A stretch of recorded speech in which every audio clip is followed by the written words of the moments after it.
कल मैं आपको नैषधीय चरित का काव्य सौष्ठव बतला रही थी, उसी को मैं आज फिर आगे बढ़ा रही हूँ।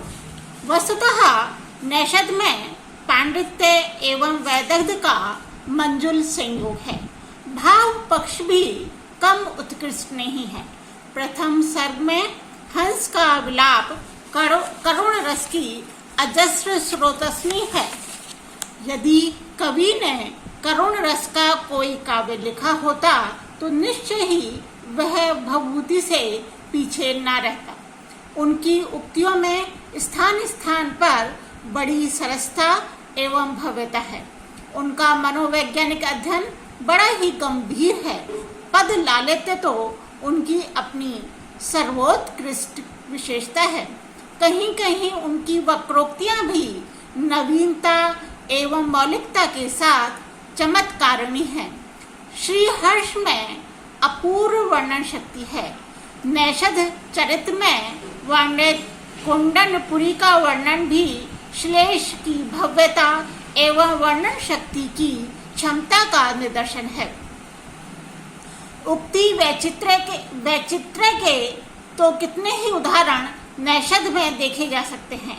उनका साधारण से साधारण भी भाव वक्रोक्ति के बिना अभिव्यक्त नहीं होता है। भावों की सरस एवं मधुर व्यंजना में एवं प्रसंग अनुकूल भावों के संयोजन में, उपयुक्त एवं ललित पद विन्यास में, भव्य कल्पनाओं की ऊंची उड़ानों में तथा प्रकृति के सुंदर दृश्यों के चित्रण में श्री हर्ष माघ और भारवी से कहीं आगे है।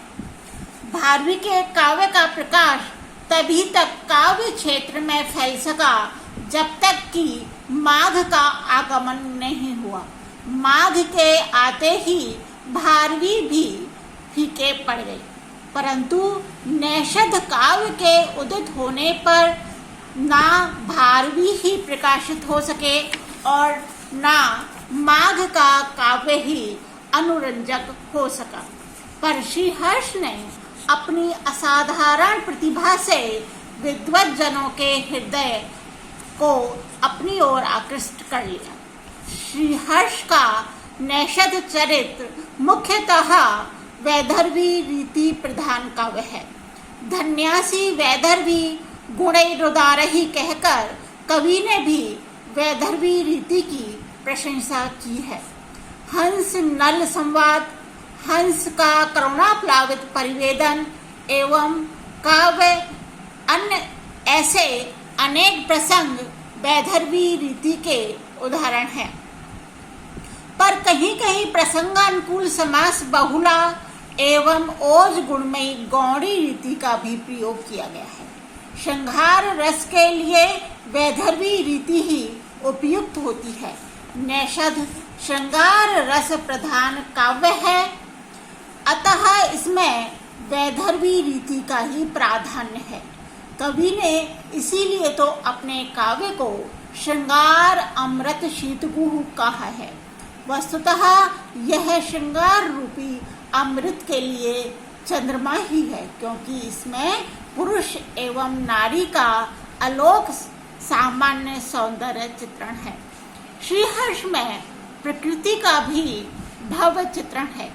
यद्यपि प्रकृति का उपयोग उद्दीपन रूप में ही अधिक किया गया है और सर्वत्र उसे अलंकृत परिवेश में ही प्रस्तुत किया गया है, फिर भी महाकाव्य के लिए अपेक्षित प्रकृति चित्रण बड़ा ही रमणीक है।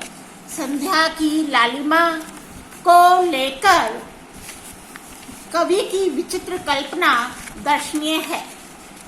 सूर्यास्त का दृश्य इसी प्रकार बड़ा मनोरम एवं रम्य है, अतः इसमें संदेह नहीं कि श्री हर्ष का काव्य श्रृंगार अमृत शीतगुह है।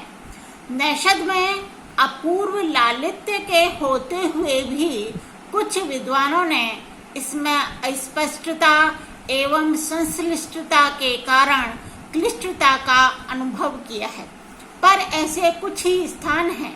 अन्यथा यह काव्य सरल, सरस एवं मधुर है। इस इस कचित क्लिष्टता का कारण भी श्रीहर्ष का दार्शनिक एवं सर्वशास्त्र पारंगत होना है। वे न केवल काव्यकार थे अपितु दर्शन शास्त्र के भी उद्भट विद्वान थे। यद्यपि वे अद्वैतवादी थे, पर सभी दर्शनों का उन्हें पूर्ण ज्ञान था। इसीलिए उन्होंने यत्र तत्र चार्वाक दर्शन एवं वैशेषिक दर्शन पर व्यंग्योक्ति बाण छोड़े हैं।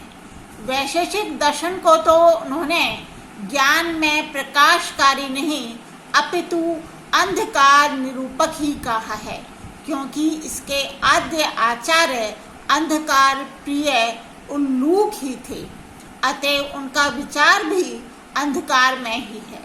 केवल वेदांत दर्शन ही ज्ञान निधि है।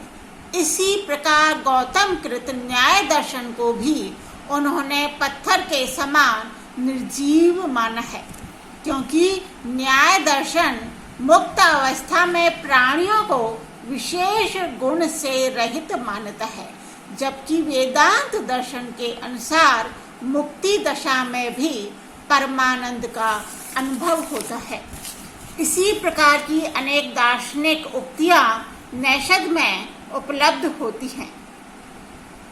ऐसे स्थल अध्येता के लिए दार्शनिक पृष्ठभूमि की अपेक्षा रखते हैं।